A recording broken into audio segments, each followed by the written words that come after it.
Hey writers! So real quick, just wanted to say before we get started that I am all so proud of how far you've come along in your writing. I know it's not easy to write about a personal experience that you've had. It might be difficult to remember and reflect, but when you really take yourself back in that moment and remember all these small details, include them in your writing, and your reader is able to understand how you felt and how you experienced that moment, it really makes your writing really powerful. So, today's objective is I can write my story in a way that makes sense and maintains a consistent point of view. Okay, wait a second. What does point of view even mean? Okay, so we know that for memoirs, which are written in first person, you're writing about your life. Point of view includes, writing with the I or we. You're the one telling the story. But point of view also means that you are only sharing what you saw and how you thought or felt. So you can't really write about what's happening in a space that you can't see behind another door. You don't know what somebody else is thinking. So with our writing and maintaining a consistent point of view, we want to make sure you're only sharing your experience. All right, so how do we make sure that we're doing this in our writing? How do we make sure that our writing makes sense and that we're staying true to our point of view? Right now, I'm going to read an example piece that I've been working on in my Writer's Workshop journal. It is just a memory that I have from when I was younger and I was taking care of my sister, and then my dad is also in there. So I'm going to read this and we're going to think, does it make sense? I was still sitting at the changing table, my sister squirming beneath me, when my dad put the box on the kitchen table, and then, opening the lid, looked in on a bunch of family photos with little photo albums scattered throughout. The photos showed me and my sister when we were little. They were the ones he said he lost. So does that make sense? Does it follow my point of view? Okay, I'm going to tell you why this writing right here is kind of confusing and it doesn't exactly follow the point of view and staying true. So all of a sudden, it starts off with me being at the changing table, taking care of my sister, right, changing a diaper. I can't really leave that job. It's very important. I can't just leave her up there. And all of a sudden, it seems like I've teleported and I'm at the kitchen table with my dad because I'm seeing what's inside the box.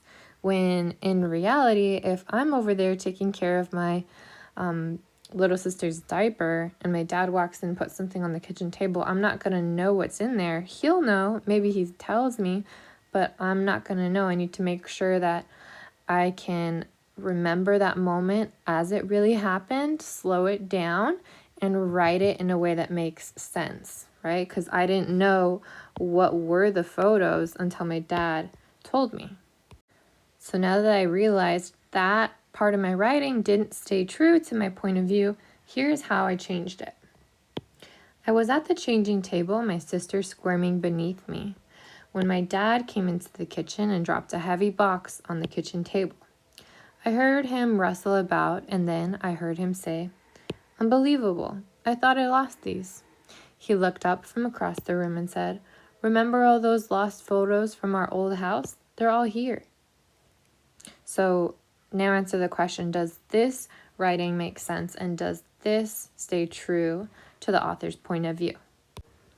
All right, so I hope you can see that this rewrite is quite different and it stays a lot more true with the author's point of view. So with my point of view, I'm at that changing table taking care of my sister. I can't just run over there and leave her, but I can still observe that my dad came into the kitchen. I can see that he dropped a heavy box and I can hear him from where I'm at. Remember, I'm over here. And I can also hear him say something to me and he can tell me what's in the box, all those photos, right? But I personally didn't see it until after I finished changing my sister. So make sure that your actions stay with you and what you're observing is really how it happened. All right, let's look at this sheet to find some tips and that will help us stay true to our point of view as we write our memoirs. So first, when you're rereading, think, is this point of view consistent? Am I telling the story how I experienced it? The second thing is don't teleport, right? In the piece I just read to you, I was at the changing table taking care of my sister, and then I all of a sudden was at the kitchen table with my dad. That doesn't make any sense, so make sure that you stay in the moment and write what you were doing and how it happened. All right, great. Let's do another practice. I'm going to pause after each slide and ask you if it makes sense. Does it stay true to the point of view? I'm going to share a piece that I have written about a time that I was really, really scared to go down the water slide at this water park. I made my way slowly towards the front of the line, as one by one, kids in soggy bathing suits sat at the edge of the water slide before disappearing suddenly down the chute. I was next in line, and the thumping in my heart was almost audible. I can do this, I thought to myself. I took one step forward. Soon, I was at the edge of the slide. I leaned forward just enough to peer down at the small blue rectangle of a pool dotted with heads of swimmers below. I shut my eyes quickly, dizzied from the height. I carefully sat down, feeling the cold rush of water beneath me. My hands gripped the edges of the slide. Ready? The attendant asked. I think so, I replied, unsure. My cousin waited at the bottom, wondering what was taking me so long. Okay, so did this last part make sense? Did it stay true to the author's point of view? So the first person. All right, I see I have lots of eyes in my hands describing my actions. I heard somebody say this and I responded. But all of a sudden right here, my cousin waited at the bottom. Okay, that's true. Wondering what was taking me so long. This part is not really consistent with my point of view. I don't know what my cousin was thinking, so that needs to change. All right, so looking at this list again to help us stay true to our point of view when writing our memoirs, let's remember that we need to be consistent. So ask, is this consistent? Is this really how I experienced that moment?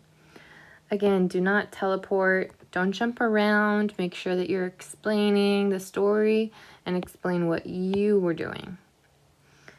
The example we just gave, it is important to not read minds. That is very rude. Also, you only know what you were thinking, how you were feeling, or what people shared with you. So make sure that you're staying true by keeping that in mind and always stay in the moment. Over the past few Writers Workshop lessons that we've done, we have gone over these things here to help us write powerful memoirs. So we have chosen a topic that's important to us.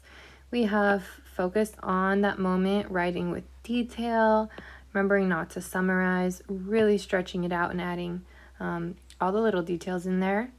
We have also helped readers picture the moment by including small actions and dialogue. We will do this more in the next lesson.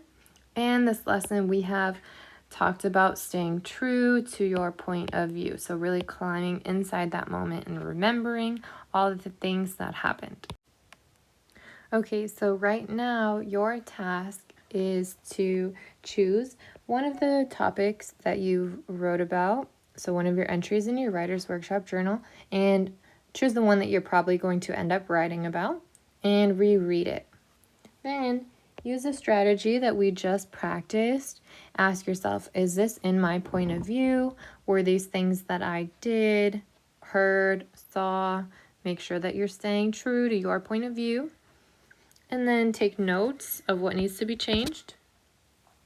And then rewrite your draft. And remember to stay in the moment. So go ahead and do that in your Writer's Workshop journal, and then you will submit it on Schoology.